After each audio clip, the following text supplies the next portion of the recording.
Good morning, everyone. So, today I would like to share some tips and tricks how to master English, especially when you were a student and take English as your second language. But before we jump to the topic for today, let me introduce myself.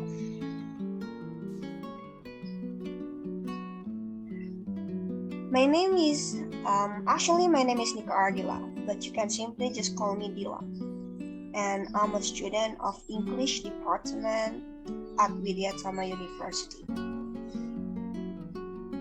So, guys, Munia Khan taught me once that facing a language you don't know is like returning to your infancy when your mother tongue used to be a foreign language to you. It means that if you want to learn any kind of languages, foreign languages that you try to master, the approach that we use is the same. The way we learn our mother tongue, the way we learn our native language. Take a look at the journey here. So the journey of learning language, basically, we should start from listening, because that's what we did when we were young. We used to listen to the words that coming from our mom, and we try to mimic them before we learn how to speak. It's coming from a single word such as mama and papa, and it becomes larger by days. After we learn how to speak, we know how to convey our ideas to people, and we learn how to read. Because reading is the first subject that we learn in an early education, like kindergarten or elementary school. We learn how to read before we learn how to writing. So this journey is actually the journey that is suggested to be followed by you guys if you want to try to master English. In this case is English. But it can be applied for another language that you try to master as well. Now let's start the journey then. How do you learn listening then? The way we learn how to listen, it means like we have to learn from the basic listening one. We should know the purpose of listening itself. Take a look at this example of audios. Wait a minute. Here is the first example of the audio.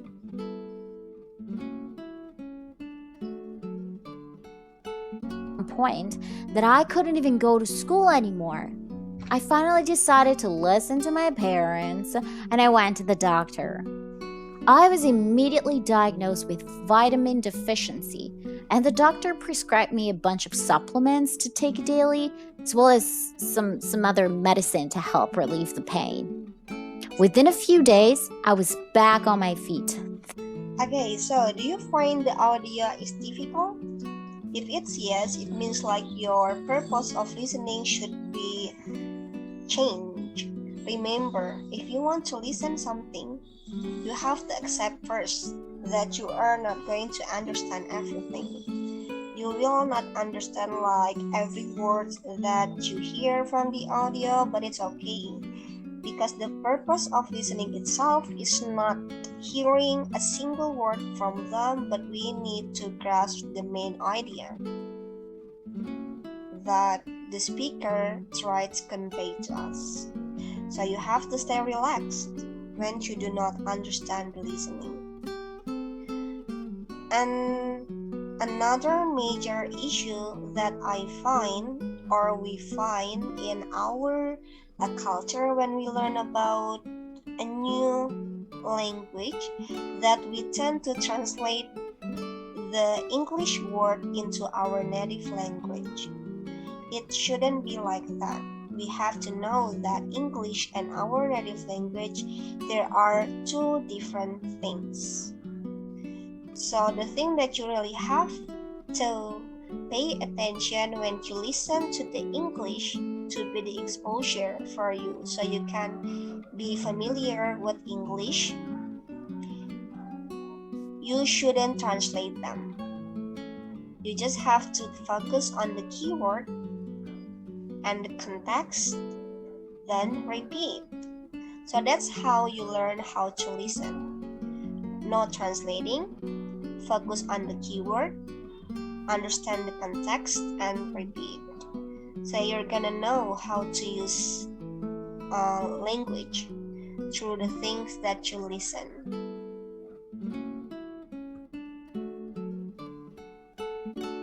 After we listen enough to English, the next step that you have to do is speaking. Remember,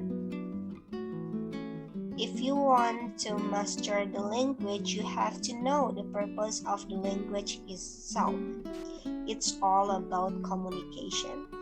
So you should be able to listen and speak out what the ideas that you have in your mind. So here are some tips for speaking. The first, you have to knowledge. You have to know that you're not going to speak something perfectly like immediately. Everything needs process. And you have to focus your energy to your input, to the exposure, by listening and reading. Remember, if you want to be a good speaker, it means like you have to be a good reader and a good listener. Then imitate out any phrases or expression that you get from your listening and reading. Then the first thing or the basic things that you have to learn when you want to be a good speaker, you have to focus on the written, or you can just focus on the intonation of the language.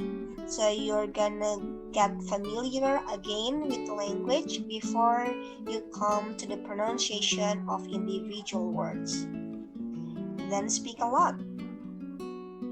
I think that's the most effective things if you want to be a good speaker. It's not only how to get used to the listening itself, but you have to spend your time in speak more. The more you speak it, or the more you use the language to speak, the more you are aware with the mistakes or the faults that you have to avoid. Then tell yourself your main goal is being able to communicate. Again, speaking is one of the ways to communicate each other, the key of the communication. So if you want to be a good speaking, or if you want to be a good speaker, someone who has a really good speaking ability, you have to be a good communicator. Next, take a look at the picture here. If you want to step up your game, let's say that you are able to speak, but you need to level up your speaking. Remember these things. You have to get used to the casual conversation, because the casual conversation is like the missing piece. Mostly people forget and they just jump to learn the advanced English level.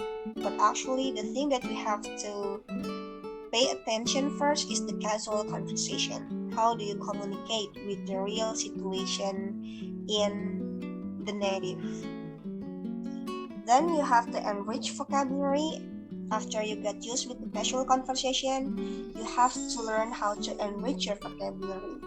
Stop using the common words and start using more advanced words.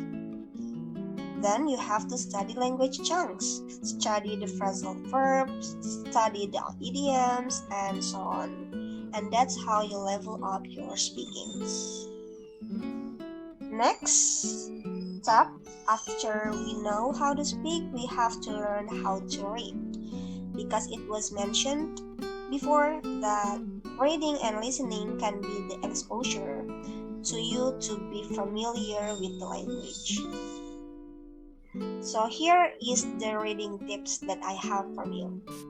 The first thing that you have to remember is that reading is fun. You really have to acknowledge that reading is a fun activity. Stop seeing it as a boring activity because it will make you stuck with your progress. Stop choosing very difficult books. If you want to find the enjoyment in reading, you have to stop choosing the very difficult books. But you have to start choosing the right books on your level. Start easier, start smaller and slower, and then gradually increase the difficulty. So here are some steps how you step up your game in reading. Ignore the sight words because not everything is necessarily to be read from your reading. And keep yourself updated. Keep the flows, but you really have to remember your track when you read something. And repeat the ritual. Ignore the sight words, take the mind ideas, keep yourself updated with what you read, and back to the ignore sight words. This process will not only help you to improve your reading skills, but also it will help you to grow the feeling of reading. And the last one, the hardest part of language, writing. People tend to think that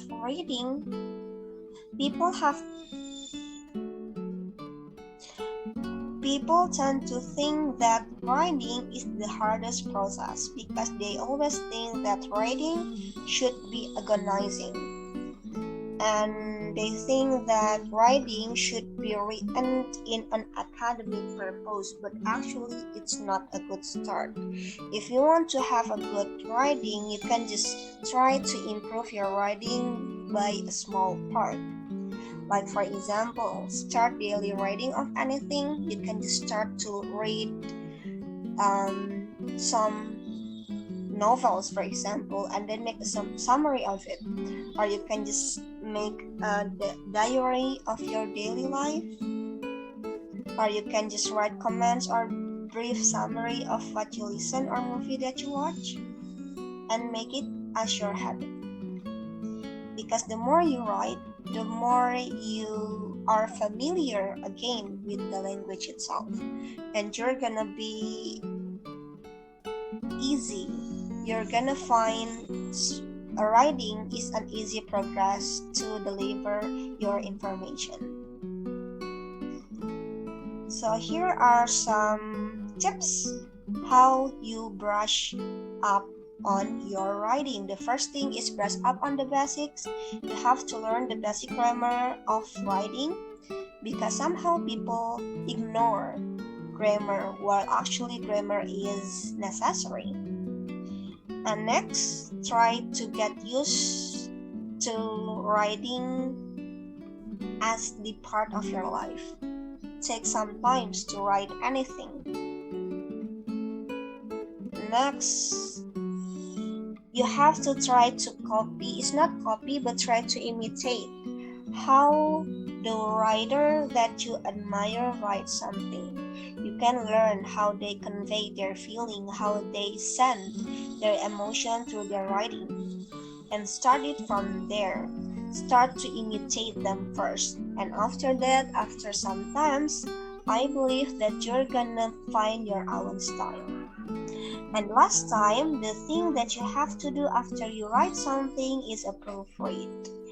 You have to proofread everything that you write. Try to eliminate some mistakes, for example, or you can try to acknowledge some grammatically errors that you still do in your writing and immediately edit that. And this process will help you to improve the quality of your writing.